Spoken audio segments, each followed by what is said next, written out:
Bueno, muy buenas noches. Muy buenas noches. Bienvenidos a un nuevo programa, como los demás programas anteriores que hemos ido haciendo junto a Osvaldo, a Orlando y a los demás compañeros que nos acompañan en este programa. La idea es ir junto a algún invitado, ir revisando distintos temas. Y uno de los temas que para el continente, ciertamente, y en este escenario de la política internacional tiene bastante relevancia, es la elección que se produjo el año 2023 y ya la asunción del presidente Javier Milei en Argentina. Y para conversar sobre eso, tenemos hoy a un invitado precisamente argentino, que se llama Héctor Guiretti. Héctor Guiretti es investigador adjunto en el área de Derecho, Ciencias Políticas y Relaciones Internacionales del CONICET y profesor asociado de la Universidad Nacional de Cuyo. Es un gran especialista en historia de las ideas políticas, donde tiene una importante obra, y ciertamente nos va a ayudar a desentrañar el fenómeno de Javier Milei más allá de lo que pueden ser eslogan o impresiones. Un análisis desde la política, como se llama el programa, para ir viendo cómo se inserta la figura de Javier Milei en el contexto de la política argentina y también cómo esto incide en el resto de la política internacional, la elección de Donald Trump en Estados Unidos y otros fenómenos similares. También algo de esto nos sirve en Chile, donde a finales de año tenemos una elección presidencial y donde hay varias opciones de candidatos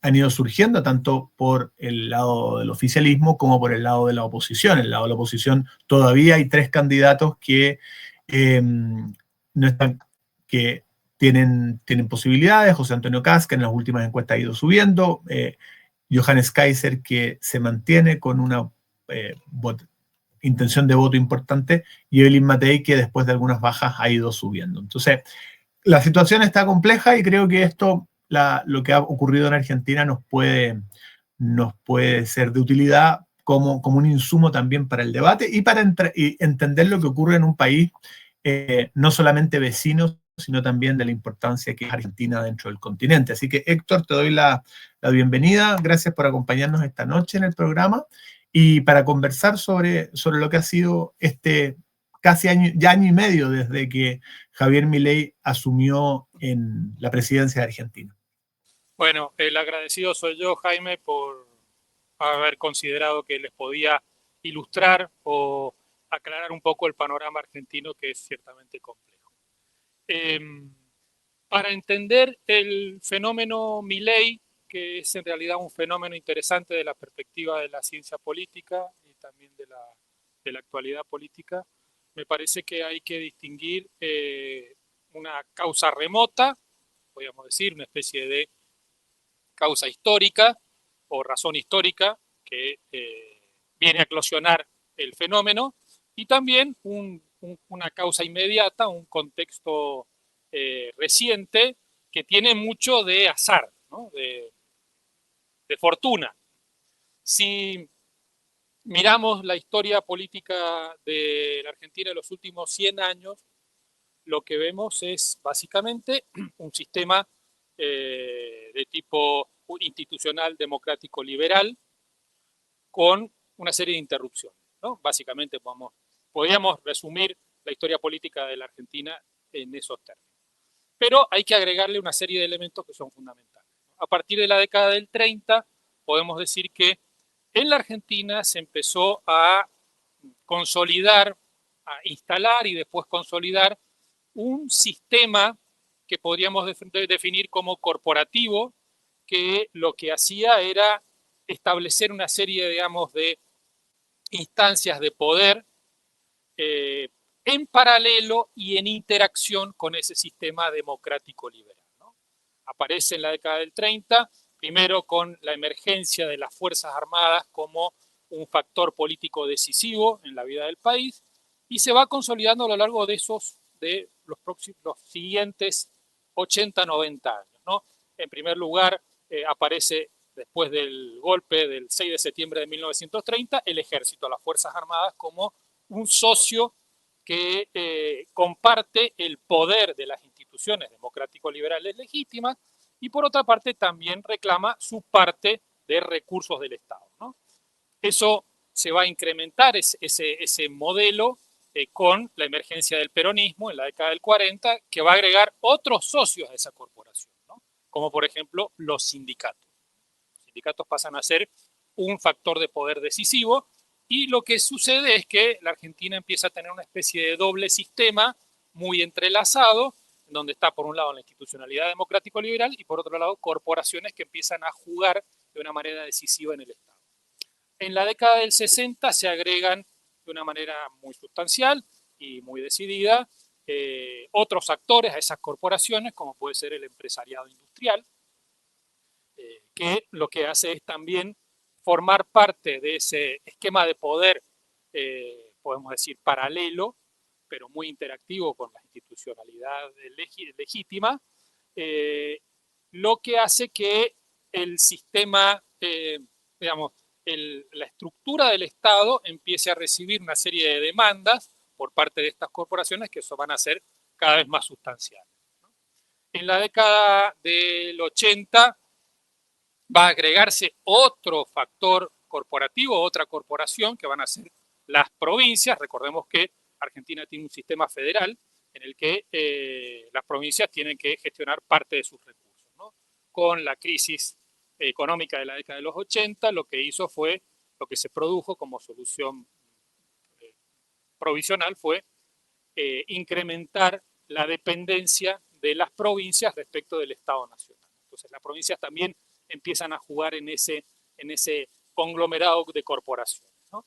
En la década de los 90 desaparecen las Fuerzas Armadas como factor de poder, pero después de la crisis del 2001 se agrega una serie de corporaciones, entre otros la administración pública a los 3 niveles, las organizaciones sociales, los medios de comunicación, que constituyen un conglomerado, una especie de cártel de corporaciones que empieza a poner en jaque la viabilidad del Estado, básicamente, ¿no?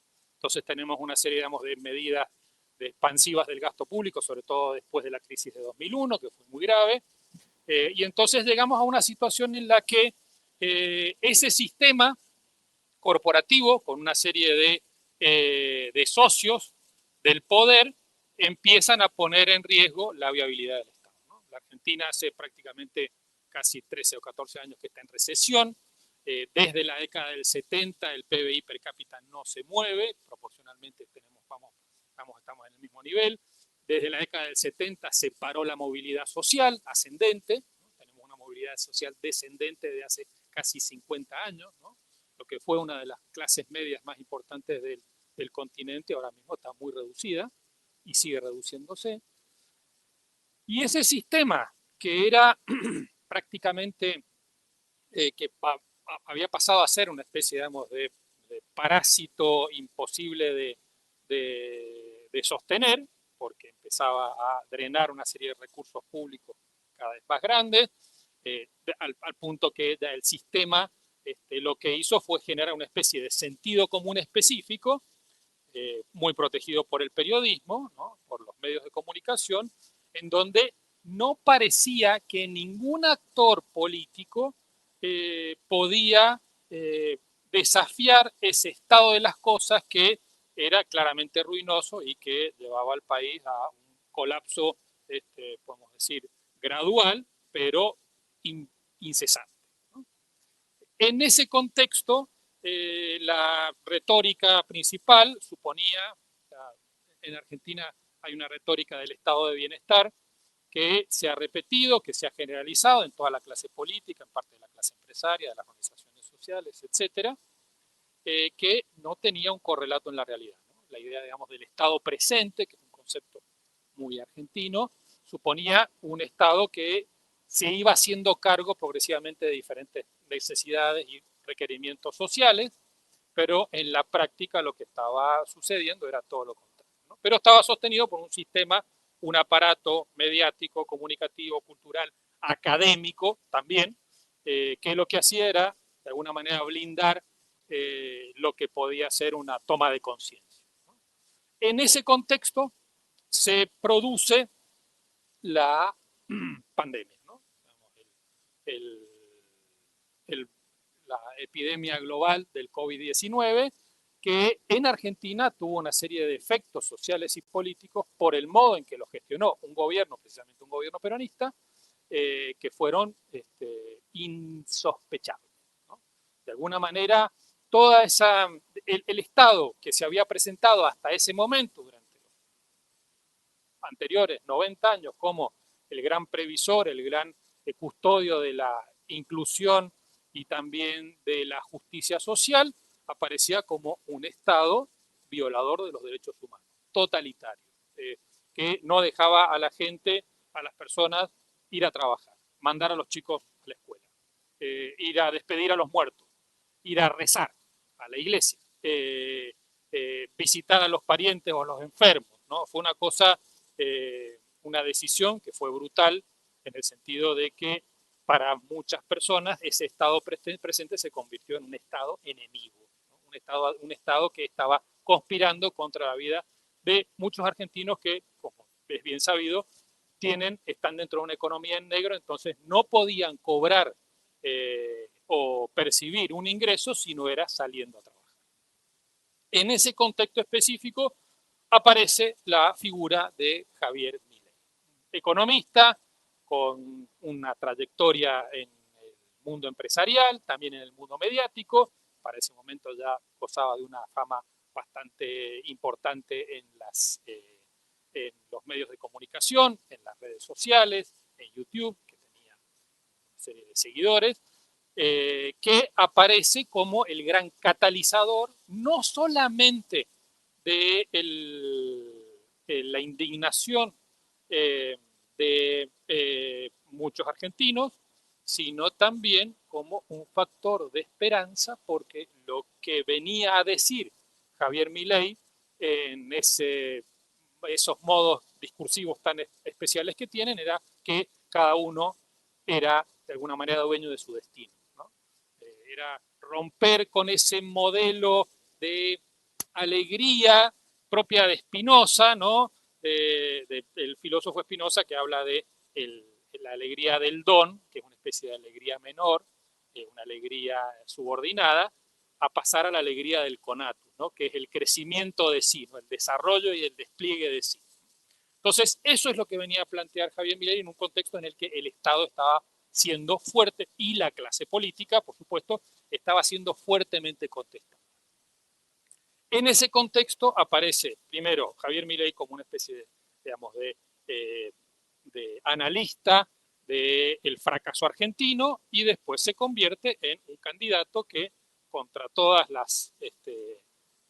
los pronósticos y sobre todo contra todo el establishment termina consiguiendo un triunfo electoral sorprendente, incluso para quienes en parte de su carrera lo habían promovido, como habían sido parte, digamos, de un sector del peronismo en el poder. Concretamente estamos hablando de Sergio Massa, líder del Frente Renovador. Lo que había hecho es impulsó la candidatura de Milei para restarle votos a la fuerza opositora principal, que era Juntos por el Cambio, una alianza, digamos, centro-izquierda y centro-derecha que aspiraba a relevar al gobierno de Alberto Fernández en las elecciones de 2023. Bueno, finalmente, como se dice muy comúnmente aquí en la Argentina, el invento revienta al inventor, ¿no? De golpe, el invento termina ganándole las elecciones al propio Sergio Massa, ¿no? Que había aportado mucho para su campaña, había aportado cuadros militantes, había aportado recursos, había aportado presencia en los medios, y de golpe nos encontramos con un candidato que viene de afuera de ese consenso, ese sistema corporativo del que eran parte todos los partidos políticos, no solamente el peronismo, sino también la Unión Cívica Radical, que tiene un perfil mucho más institucional, y también las fuerzas que podríamos calificar de centro-derecha moderada, como podría ser el caso del PRO de Mauricio Macri, ¿no? Entonces, este candidato viene a romper casi sin equipo, casi sin una estructura, y lo que hace es instalarse en el poder con la sospecha, o con más que la sospecha, la certeza por parte de todo el arco político de que su gobierno, por esas condiciones muy precarias, llega al poder con un respaldo legislativo muy menor, muy pequeño, de que iba a durar 2, 3, 4 meses como máximo, ¿no? De hecho, todos los analistas del periodismo lo que estaba prácticamente apostando hasta mediados del año 2024 era cuando se caía Milei, ¿no? No había manera de sostener ni el programa económico, político que venía a plantear, ni tampoco la provisión de cuadros que necesita el Estado Nacional, que era una cosa, y de funcionarios, que era una cosa muy importante. El hecho es que ese programa, que incluía medidas muy radicales, muy profundas, como podía ser el tema de la dolarización, para eliminar de una vez por todas la manipulación del instrumento financiero, y por otro lado el cierre del Banco Central como el principal elemento distorsionador de precisamente la moneda y el crédito público, fueron postergados, ¿no? Y en ese sentido empezaron las primeras aproximaciones analíticas y también políticas que se planteó en el caso de Milei, era que era una persona desequilibrada, que no tenía ninguna capacidad para gobernar, que era cuestión de esperar hasta que se cayera, ¿no? Y por otra parte, también haciendo referencia a lo precario de la estructura política sobre la que se apoyaba. El hecho es que uno de los elementos que han sido decisivos para la consolidación de Milei es que precisamente se valió de buena parte, digamos, de los principales referentes en políticas públicas que tenía el PRO, esa fuerza de centro derecha, que responde o respondía a Mauricio Macri, y lo que armó fue un sistema político de alianzas. O sea, esa forma de rupturista que planteó a lo largo de su campaña se trocó, en buena medida se quedó en un plano discursivo, pero en el plano propiamente político, podríamos decir, es un factor más de negociación, ¿no? Como estamos viendo en el caso de Trump, ¿no? Toda la amenaza, todo el modo ese avasallador y a veces ofensivo que tiene, cumple una función muy específica en el armado político, sobre todo en la negociación con legisladores de las diferentes provincias, ¿no?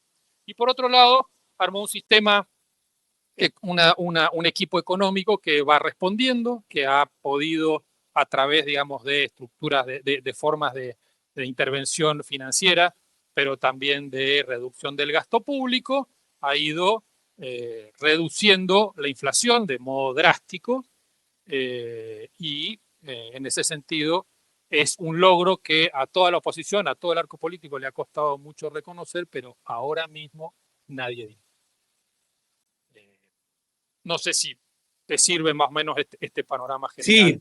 Sí, muy bien como introducción, y eso nos da para ir haciendo preguntas, ¿no? Porque tú decías esta estructura que se va creando y que tiene que, supongo que también tiene que ver con que entre las frases que Milei y símbolos que Milei instala durante la campaña, uno de ellos es la idea de la casta, ¿no? La lucha contra la casta, y que es lo que finalmente la casta lo que hay que reemplazar. Entonces yo me imagino que eso también va relacionado con esto que tú decías de la creación de estos grupos que hacen una especie de parapoder, y que son los que finalmente controlan las riendas, entre los cuales ciertamente está el peronismo y lo que significa. Lo segundo es la motosierra, ¿no? Como símbolo de reducir el Estado, un Estado que, bueno, también lo has dicho tú, las consecuencias que había ido teniendo desde el punto de vista económico, desde el crecimiento y lo que había significado. O sea, ahí hay una cuestión en la que creo que sería interesante, porque muchas veces no se entiende bien creo, la figura del peronismo. Tú decías que hay un grupo que finalmente termina más bien, hay una suerte de peronismo derecha, ¿no? Eh, y algo que decía hace algunos días atrás en una entrevista este historiador italiano que se llama Loris Lanata, que ha investigado bastante el peronismo y todo eso, y de hecho tiene este libro que es el que te quería preguntar vinculado a eso, el populismo jesuita, ¿no? Eh, y que tiene que ver con la idea de que el peronismo finalmente termina siendo una idea transversal, donde ciertamente hay un movimiento más a la izquierda, que es lo que está representado por el kirchnerismo, por Cristina y por Alberto Fernández, eh, y otro grupo que tiene una inclinación distinta. Entonces, yo creo que quizás sería conveniente poner en contexto el peronismo y su influencia dentro de la política argentina, sobre todo para quienes no estén tan familiarizados con lo que ha significado. Y sobre todo, lo que puede llamar la atención es los apoyos que recibe Milei de parte de la gente, ¿no? Cuando va saliendo los resultados de la campaña, por lo menos de la primera vuelta, el triunfo de Milei era sobre todo en las provincias, ¿no? En las distintas provincias en el interior, y se veía un mayor triunfo, mientras que la candidata de la derecha más tradicional, podríamos decir, concitado que era Bullrich, tenía un apoyo más en Buenos Aires. Entonces, la pregunta es, por una parte, el peronismo y por otra, ¿cuáles son las principales diferencias entre lo que fue, por ejemplo, el gobierno de Mauricio Macri, lo que significaba una alternativa similar a él frente a lo que había sido el gobierno de Alberto Fernández y finalmente eh, ya para que ya después analizaremos cómo ha sido estos 18 meses de gobierno de Milei, porque ciertamente sus ideas iniciales, que muchas veces resultaban y fueron muy controvertidas, eh, han terminado, primero, no siendo tan radicales y en segundo lugar, contando con bastante apoyo popular. Bueno, primero, el peronismo, un fenómeno interesantísimo, típicamente argentino. Yo siempre estoy en contra de decir que hay una especie de excepcionalidad argentina, me parece que, o de condición inexplicable de la Argentina, y en esa condición inexplicable formaría parte del peronismo, ¿no? El peronismo en realidad es un fenómeno muy típico de la década del 40, o sea, en el que se toman determinados elementos, no todos, ni tampoco el espíritu fundamental del fascismo italiano, ¿no? El general Perón había sido un oficial que había hecho sus estudios, parte de sus estudios de especialización en Italia, justo en la época de Mussolini, viene fascinado por ese modelo. En la posguerra viaja, vuelve a la Argentina iniciando la guerra, es decir, en el periodo que se llama de la iniciativa del eje, ¿no? Y vuelve fascinado con ese experimento, ¿no? El peronismo viene a ser una especie de adaptación de determinados elementos de tipo corporativos, sociales, con una fuerte base militar, el sistema democrático liberal argentino, ¿no? Se trataba de hacer una especie de elemento de conciliación entre los principios liberal democráticos y los principios nacionales, populares, sindicales, ¿no? Y lo que se hace es una especie de conjunto de elementos que son podríamos también clasificar al peronismo como los nacionalismos de descolonización posteriores a la Segunda Guerra Mundial, también, digamos, entra de ese modelo, pero básicamente es un modelo que podríamos calificar dentro, digamos, del espectro izquierda-izquierda, izquierda-derecha, como de derecha, ¿no? Hay un famoso historiador mendocino, argentino, que ha estudiado el tema de la racionalidad, digamos, de la formación ideológica del peronismo, y él dice que el peronismo combina de una manera muy especial las tres formas de legitimidad que planteó Max Weber, ¿no? La racional, es decir, hay un planteamiento fuerte de modernización; la tradicional, es decir, encarna una serie de tradiciones previas, sobre todo el federalismo del interior, determinados elementos religiosos, como así conservadores, y también el elemento carismático, que es la presencia del líder, ¿no? En ese sentido, yo estoy bastante en desacuerdo con las explicaciones que da Lori Sanata respecto del populismo argentino, ¿no? Y del populismo en general. Lori Sanata está convencido de que el populismo es un fenómeno que lo que viene a hacer es a reactualizar los modos de la sociedad tradicional de anteriores a la revolución, ¿no? De alguna manera es una especie de florescencia puramente tradicional, religiosa, de la unidad nacional, en donde se ve la unidad del pueblo cristiano o del mundo católico, que, digamos, de alguna manera se reformula sin dar ninguna explicación respecto de el elemento modernizador, racionalista que tiene también el populismo, por lo menos en el caso de la Argentina y creo que también en el caso de México, por lo menos de los que conozco, ¿no? Con el caso del PRI, ¿no? Entonces hay un elemento de modernización fundamental y lo que se hace es componer un modelo que combina estos elementos de tipo corporativo con los que venía explicando anteriormente, la formación de clientelas muy extensas, muy grandes, a partir, digamos, de estrategias de asistencialismo, mejoras sustanciales en la legislación laboral, un modelo que se conoce en la Argentina como el proceso de sustitución de importaciones, donde lo que se priorizaba era la industria nacional y una serie, digamos, de medidas proteccionistas, donde se aprovechaban los recursos que generaba el campo para volcarlos en la industria.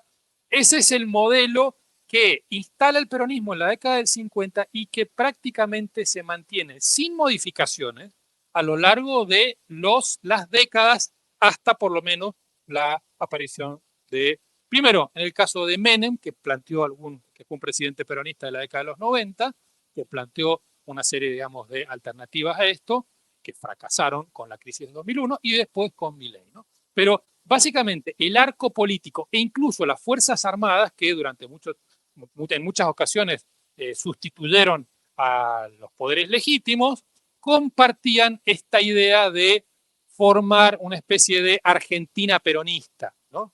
Y en ese sentido puede decirse que todas las fuerzas que compitieron con el peronismo en determinado momento a lo largo de este último medio siglo y lo que llevamos el medio siglo anterior y lo que llevamos del siglo actual, se empaparon, se embebieron con esa forma peronista de concebir el país, ¿no? Las Fuerzas Armadas, la Unión Cívica Radical, que es un partido muy anterior a la formación del peronismo, e incluso el PRO, ¿no? Por lo tanto, había un consenso, y eso también, un consenso prácticamente incuestionado, generalizado en toda la clase política, de que ese era el modelo que, por así decirlo, de desarrollo argentino, ¿no? Un desarrollo fallido, de hecho un desarrollo fracasado, como se ha visto en los últimos 50 años. Entonces, ese es el peronismo. ¿Qué sucedió en los últimos 20 años? Lo que sucedió fue una intensificación de esos elementos clientelares, asistencialistas, sobre todo en la concentración demográfica principal que tiene la Argentina, que es no tanto la ciudad autónoma de Buenos Aires, pero sí todo el cordón urbano que rodea a la ciudad autónoma de Buenos Aires, que es parte de provincia de Buenos Aires, que tiene actualmente, concentra, no quiero equivocarme ni decir un mal dato, pero probablemente entre el 30 y el 40% de la población del país. Entonces, en la medida en que el peronismo controlara esa zona, prácticamente controlaba el país. Por eso, esas estructuras asistencialistas, clientelares, capilares del peronismo dieron su resultado en las elecciones del año 2023 y consiguieron un apoyo masivo para el candidato del oficialismo, que era en ese momento Sergio Massa, ¿no? En el caso del interior se suceden una serie de fenómenos muy particulares. El peronismo del interior es un peronismo mucho más pragmático, que está mucho más alineado con los problemas locales que con las conducciones, digamos, los proyectos nacionales del peronismo. Y lo que sucedió en ese caso fue que muchas provincias que habían sido tradicionalmente y que siguen siendo tradicionalmente peronistas, votaron masivamente por Javier Milei.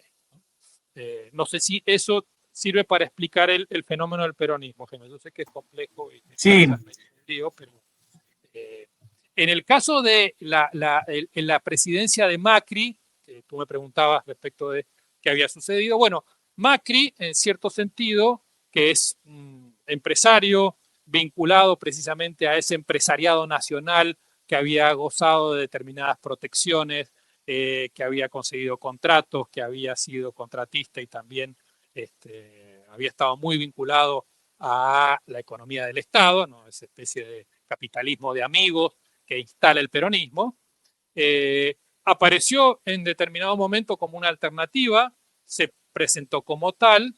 Él tiene, me parece que cierta conciencia bastante clara de que lo que necesita la Argentina es una reducción drástica del Estado y del recurso del gasto público.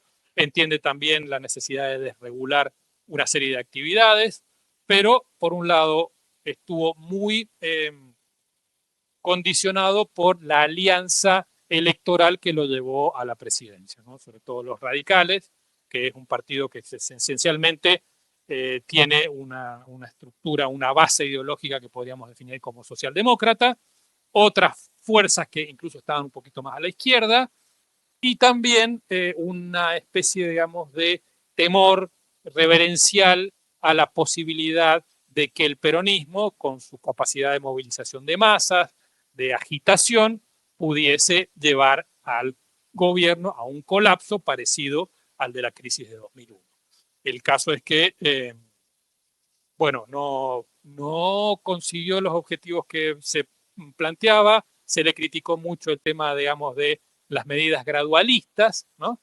De hecho, Milei está siendo también gradualista, no es posible introducir un cambio tan sustancial como él planteó originariamente en campaña, después de 90 o 100 años, digamos, de estatismo continuo, y eso, digamos, se lo hicieron pagar en las urnas en el año 2019 con el triunfo de Alberto Fernández y Cristina Fernández de Kirchner. ¿Qué sucedió con el peronismo en ese contexto? ¿No? Esa fórmula, la fórmula entre Alberto Fernández como presidente y Cristina Fernández como vicepresidente, estaba inspirada por un objetivo que no era propiamente político, sino un ejercicio, un plan de poder, podríamos decir, que era establecer una defensa política de los cuestionamientos y también el procesamiento judicial que estaba sufriendo la ex presidente Cristina, ¿no? Entonces lo que hizo, como ella sabía que no ganaba, buscó establecer una especie de defensa política de sí misma y también de su familia a través, digamos, de una apuesta electoral en la que buscó un candidato a presidente prácticamente sin poder, sin ningún proyecto político propio, y lo que buscó esa fórmula electoral fue conseguir el poder para mantener, por así decirlo, al poder judicial en amenaza o bien bajo presión, de tal manera de no ser finalmente condenado, ¿no? El hecho es que ese modelo, ese esquema de poder supuso también una serie de negociaciones con todas estas corporaciones, ¿no? Y lo que resultó fue un gobierno prácticamente emasculado, sin ninguna capacidad de gestión, sin capacidad de afrontar los problemas principales y que tuvo un desempeño pésimo, de los peores del continente, en el caso de la pandemia, ¿no? Entonces, en este momento, uno lo que advierte es que el peronismo es una fuerza política que ha terminado por consumir el capital simbólico que dispuso durante muchas décadas, ¿no?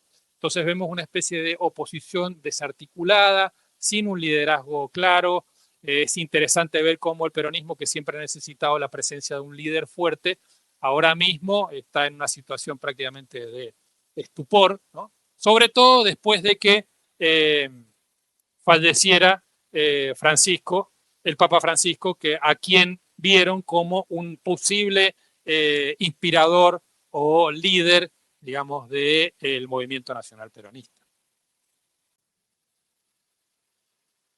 Muchas gracias por la respuesta. Creo que efectivamente va aclarando los puntos. Y ahí creo que se abren algunas cuestiones interesantes. La primera es efectivamente los liderazgos del peronismo, ¿no? Porque el peronismo, ciertamente inspirado en la figura fue de Juan Domingo Perón y todo lo que significó, Evita, esa figura casi, podríamos decir, dotadas de una cierta sacralidad como imágenes, eh, de cierta medida se recuperan con la imagen, por lo menos de lo que se ve desde fuera, ¿no? Con Néstor Kirchner o incluso Cristina.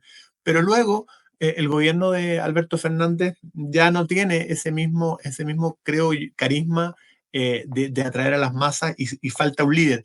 Y ahí tú mencionabas sobre el Papa Francisco, ¿no? Evidentemente, eh, eh, esto daría para mucho y nos apartaría de lo que es nuestro tema de conversación, pero creo que coincidiendo con su reciente fallecimiento, creo que puede ser interesante.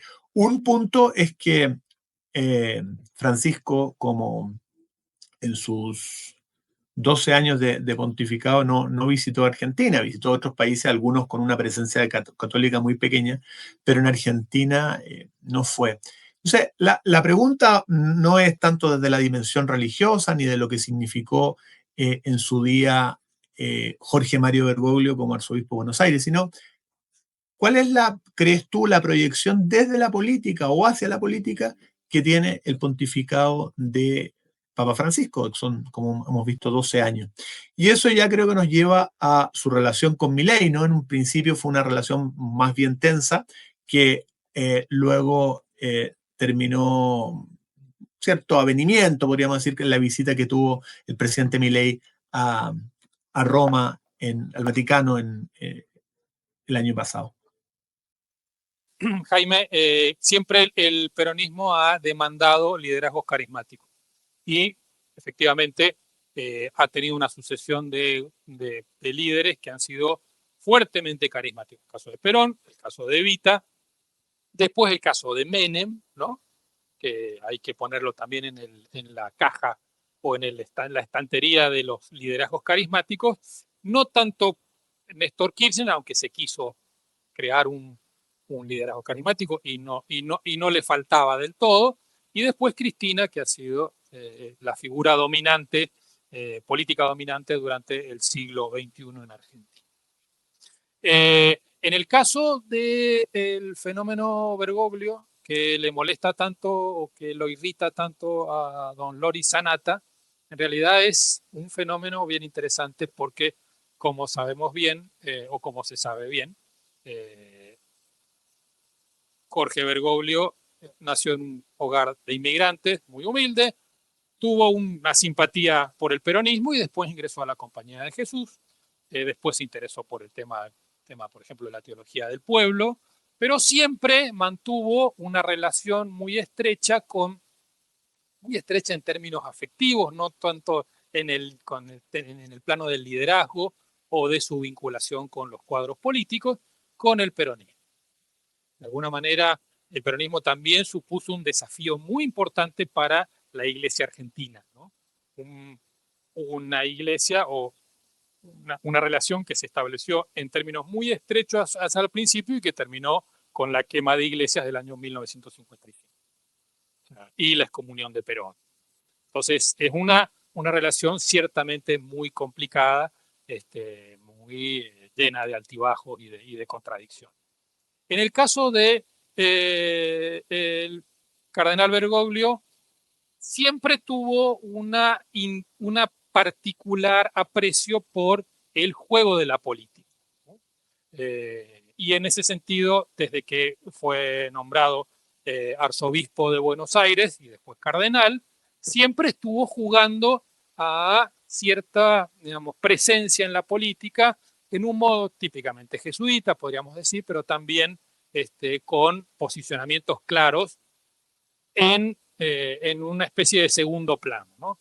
De hecho, en el año 2006-2007 apoyó la candidatura de un ex obispo en para la convención de la reforma constitucional de la provincia de Misiones, el obispo Piña. Lo apoyó directamente porque suponía una forma de romper una especie, digamos, de primer ensayo que estaban auspiciando los Kirchner para conseguir la reelección indefinida, cosa que actualmente la Constitución no permite. De hecho, el obispo ganó y se ganó también la enemistad de los Kirchner, que buscaron por todos los medios perjudicar la figura del cardenal Bergoglio. Primero, en el 2010, de una manera deliberada y sin que nadie lo esperara, ni siquiera los sectores más interesados en ese tipo, digamos, de iniciativas, se promulgó la ley de matrimonio igualitario que permitía la unión de parejas homosexuales. Como lo dicen los propios defensores de la medida, fue básicamente, la mejor manera de explicarlos es que fue una especie, digamos, de vendetta de los Kirchner contra la Iglesia. Y después se buscó también hacer campaña aliados a determinados sectores de la Iglesia en el Vaticano para conseguir su destitución, ¿no? De ahí viene la enorme enemistad que se profesaron el después Papa y uno de los candidatos principales, digamos, o de las figuras principales del peronismo, que es Sergio Massa, ¿no? El tema es que cuando el cardenal Bergoglio se convierte en el sumo pontífice, después de un momento de fuerte hostilidad por parte del gobierno, el gobierno, en ese momento peronista de Cristina, se da cuenta de que es una pelea que no puede vencer y en la que tiene mucho para perder, ¿no? Un enfrentamiento con el Papa. Por lo tanto, lo que hacen es apaciguar todas las usinas periodísticas que se pusieron en funcionamiento contra el Papa y buscaron, o sea, lo festejaron como una especie de logro casi nacional propio, y buscaron una cercanía que seguramente habrá sido de sorpresa del propio Francisco, ¿no? De alguna manera se sorprendió por ese cambio radical y le abrió una posibilidad de empezar a influir políticamente o de operar políticamente en el contexto, digamos, de la política nacional, ¿no? Entonces, en ese sentido, lo que buscó Francisco es una opinión, una hipótesis propia, es una especie de política de una influencia remota, sobre todo a través de la presidenta Cristina y también de otros liderazgos, que fueron condicionando de alguna manera la popularidad y también la aceptación que tenía el Papa en el contexto de la feligresía argentina, ¿no? Empezaron a haber una serie de posicionamientos del Papa muy decididos en apoyo de determinados sectores políticos, usualmente vinculados al peronismo. Incluso el Papa tuvo algunos gestos con muchos procesados por causas penales de la administración de Cristina Fernández de Kirchner. También mostró cierta hostilidad al gobierno de Macri, que era un gobierno no peronista, y eso fue enrareciendo de alguna manera la posibilidad de que el Papa viajara, visitara la Argentina sin ser manipulado o sin recibir la hostilidad de parte, digamos, de los fieles católicos que estaban muy disconformes, no solamente con el posicionamiento político del Papa, sino también con decisiones muy controversiales que tomó en el contexto de la Argentina, ¿no? En el 2018 hay una especie de, yo lo entiendo así, una visita del Papa a Chile, una visita que es bastante compleja, en donde no hubo primero los chilenos no se volcaron a festejar al Papa como habían hecho, por ejemplo, con el caso de Juan Pablo II, justo coincidió con la explosión del escándalo de Caradima, y la designación del obispo, que ahora no recuerdo el nombre. Hubo una serie de incidentes y lo que probablemente para mí decidió un poco la posible visita fue que los fieles argentinos no se lanzaron en avalancha a Santiago para acompañar al Papa.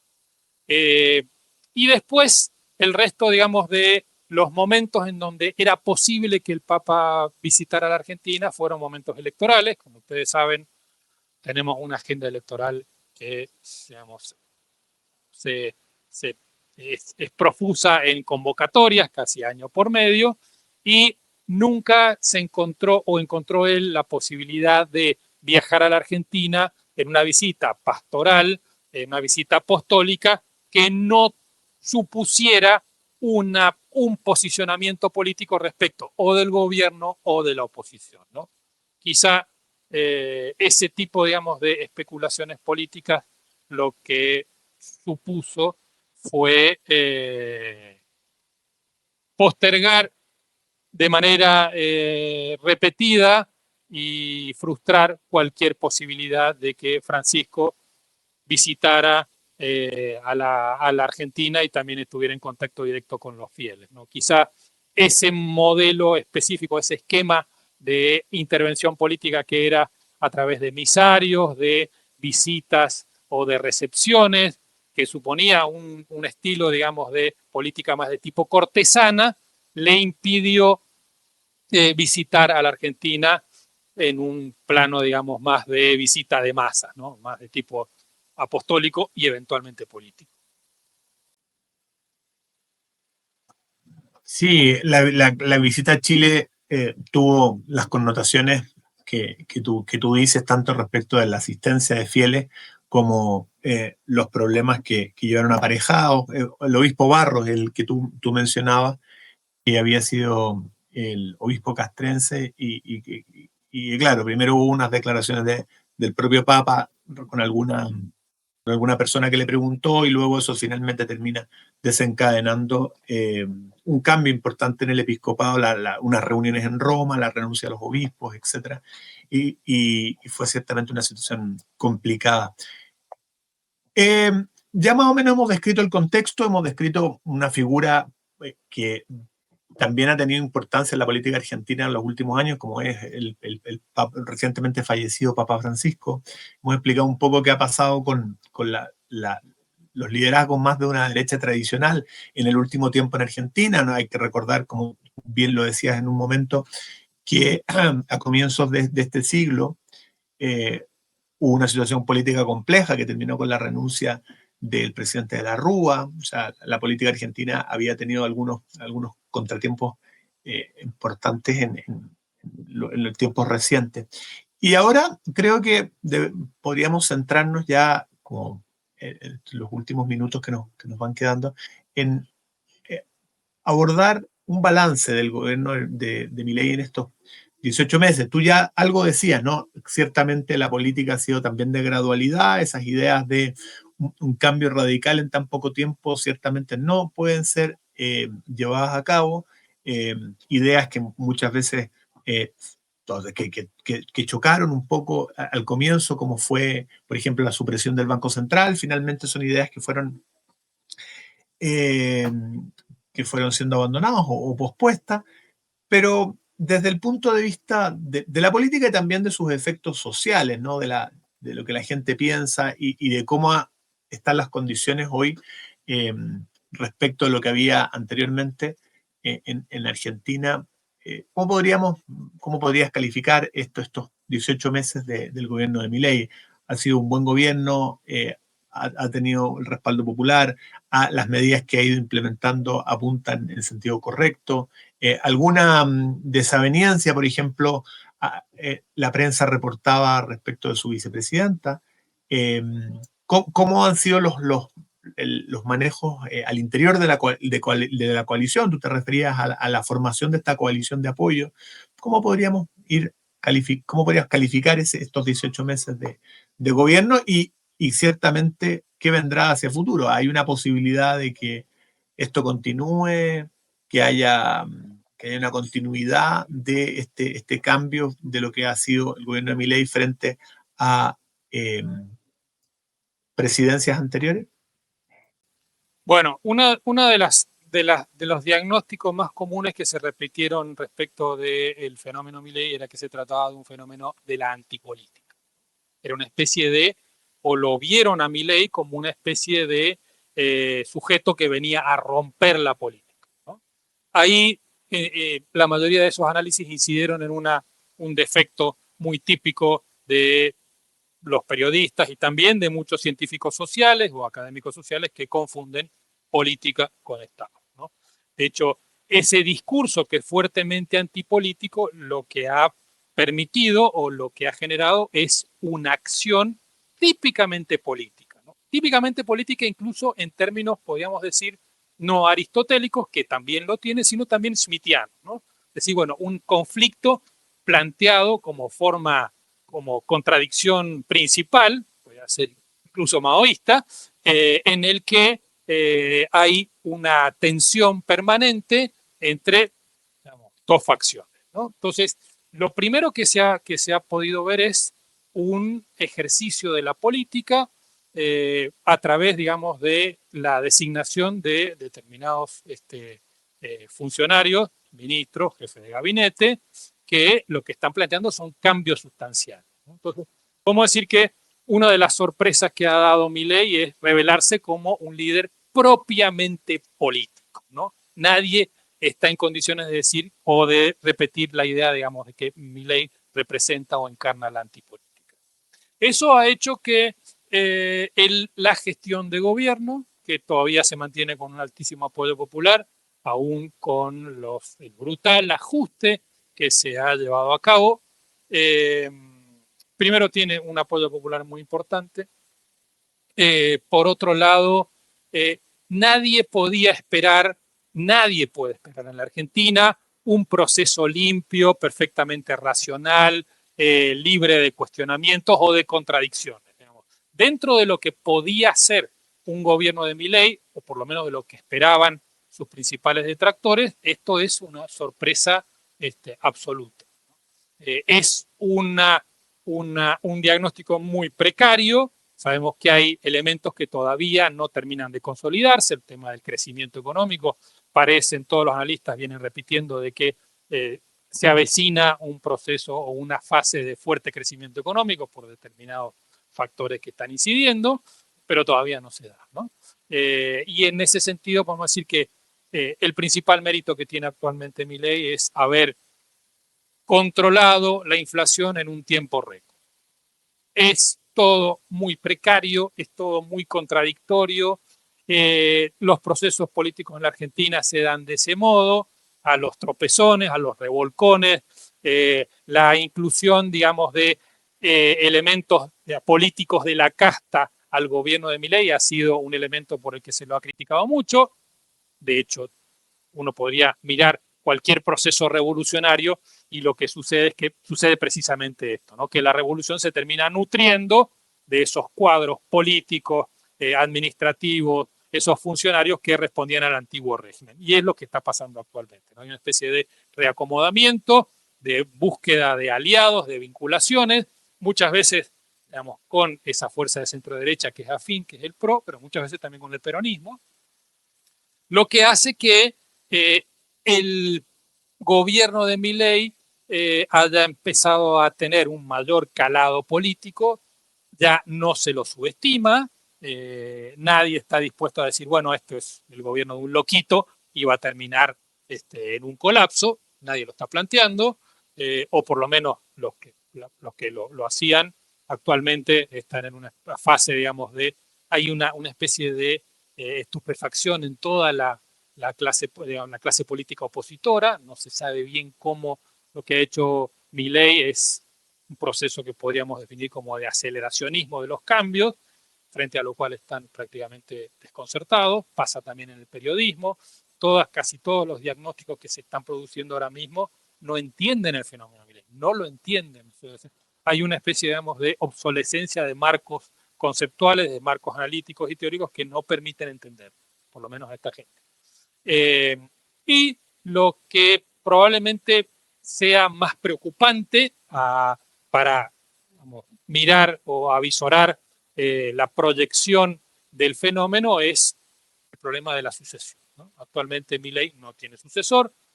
Dicen que es probable que se presente a un segundo mandato en el caso de que termine bien el primero, pero no se está formando esa fuerza política con determinada cohesión ideológica, con suficiente experiencia de Estado, con suficiente cohesión y también articulación que permita pensar en un futuro más allá de estos primeros 4 años y los que vienen, ¿no?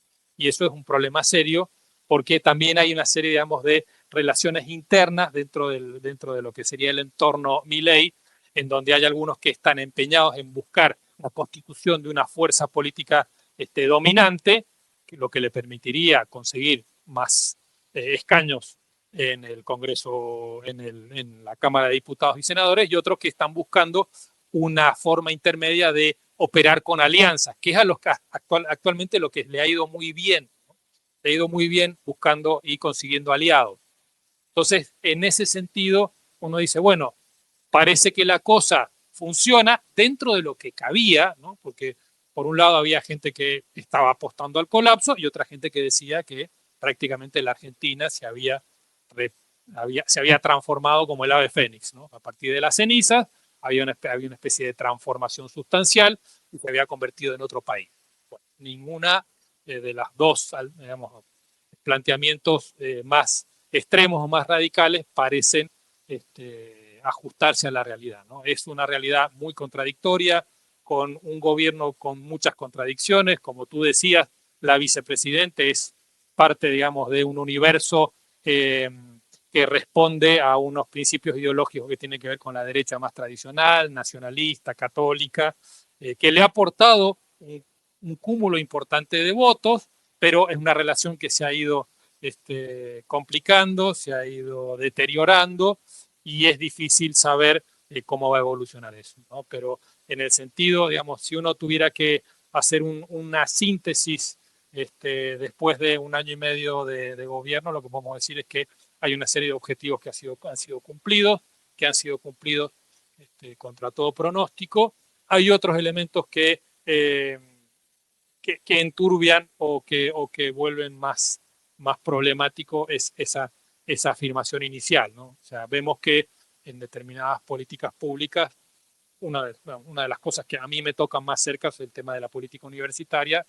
Lo que vemos es que el gobierno prácticamente se ha desentendido de las universidades en el sentido de que lo que ha dicho es que su prioridad es recuperar el sistema, digamos, de los ciclos educativos iniciales, el sistema, digamos, el ciclo elemental y el secundario, porque son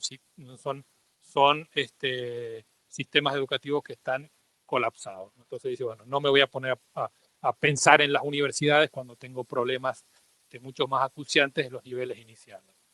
Entonces, por ejemplo, ¿no? El tema de la política exterior es bastante problemática, al principio se apostó a una especie de alineación automática con los Estados Unidos. Actualmente eso se ha vuelto también poco difícil de sostener. Ha habido que hablar con los chinos. También se ha buscado alguna relación privilegiada también con la Unión Europea. Perdón, en el contexto regional también supone un realineamiento y también una serie, digamos, de cambios de timón que no parecen no parecen responder a un plan definido.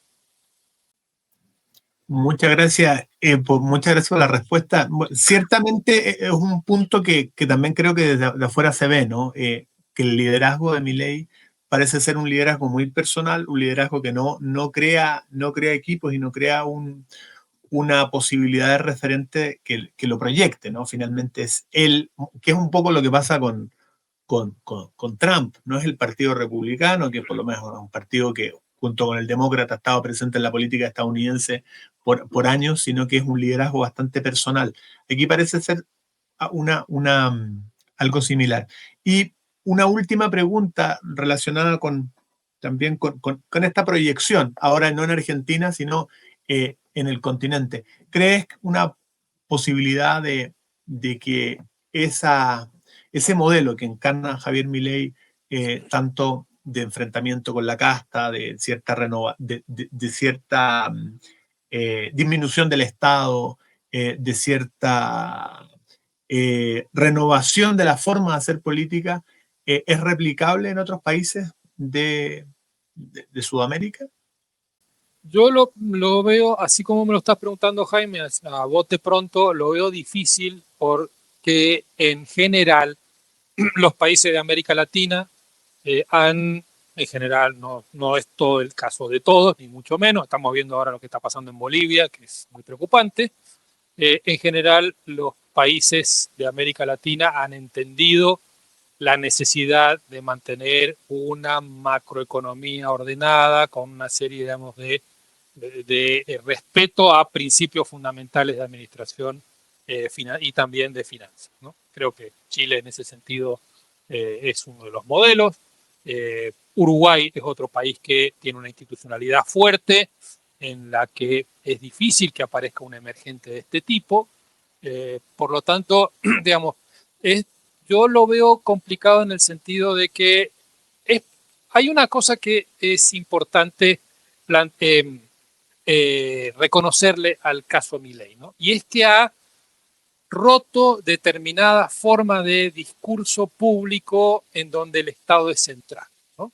Entonces se han planteado estos temas de la batalla cultural, vinculado a elementos propiamente culturales, pero económicos, políticos, y lo que puede suceder es que haya cierto cambio en el clima de la discusión de ideas en América Latina. Eso sería muy bueno, ¿no? Porque creo que hay mucho para mejorar y hay elementos que siempre pueden contribuir a una prosperidad económica que eventualmente, evidentemente, se encuentra vinculada a la economía de mercado. Eh, yo creo que es difícil que aparezcan figuras parecidas a Milei, pero sí es importante que vaya cambiando en cierta medida el clima y los términos de la discusión pública en nuestros países, ¿no? Hace poco estuve en Uruguay y es interesante el fenómeno uruguayo porque es un fenómeno muy interesante de un Estado muy fuerte, una administración pública muy fuerte, que ha mantenido una serie de disciplinas de términos fiscales, de gasto público, pero que en este contexto y eventualmente en contextos quizás más deteriorados en el plano, digamos, del comercio internacional, pueden empezar a tener problemas serios y va a ser necesario buscar algún tipo de adaptación que vaya en esta línea de achicar el Estado, desregular actividades, buscar un Estado más eficiente y también más pequeño. Muchas gracias por la conversación, por todos los temas que han ido saliendo y que creo que ayudan a entender la política argentina, no solamente del momento actual, que ciertamente concita la mirada desde el extranjero a lo que ha significado el fenómeno Javier Milei, y también dentro de un contexto mundial donde los liderazgos políticos, podríamos decir, más tradicionales, están siendo puestos en duda y surgiendo liderazgos más alternativos que tienen otros puntos de conexión con la ciudadanía. Eh, la, pero esto no se entiende, como tú has explicado, sin un contexto previo, lo que ha significado, lo que podríamos decir, las causas remotas del gobierno de Milei, y que ciertamente también son interesantes de comprender. Hay factores que también se cruzan, como hemos visto desde la aparición del peronismo en los años 40, lo que significó en esta última década el pontificado del Papa Francisco, quien previamente había sido por varios años arzobispo de Buenos Aires. Eh, pero también hay cuestiones a mirar, ¿no? Tú lo decías, la